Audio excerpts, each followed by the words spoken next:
I believe that if you have anyone who is working in your payroll function, they need to have a minimum of a certificate 4 in payroll administration in order to do that job. You know, we expect our HR colleagues to have an HR qualification. We expect our finance team to have a finance qualification. But for some reason, we don't have the same expectations on our payroll function.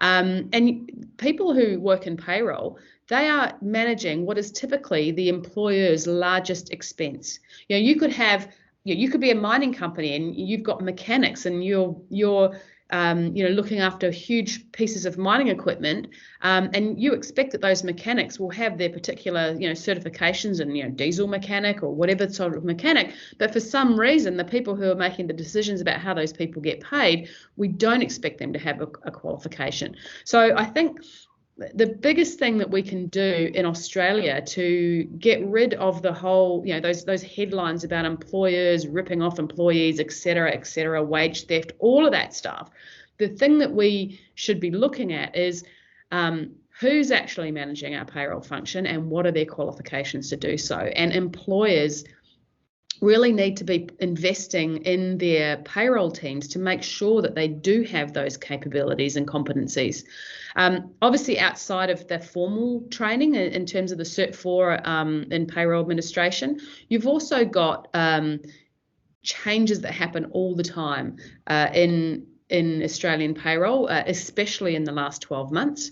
And so in terms of supporting your people, obviously, a membership of an organisation like Australian Payroll Association, or there are obviously others, or your industry body could also be somewhere that you get payroll support. And ongoing training as well. So end of year training, because, you need your staff, your payroll staff, to have the latest information at all times. Part of the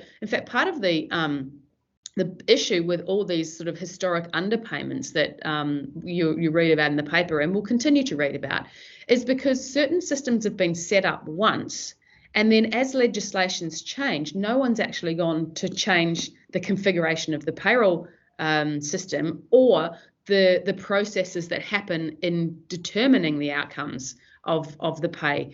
And so what we have is this sort of set and neglect mentality where rules and legislation has changed, but no one's actually gone and updated those in the payroll technology. And that's because employers have just not understood that you need to keep training and retraining your payroll staff to make sure that they've got all the current knowledge that they need.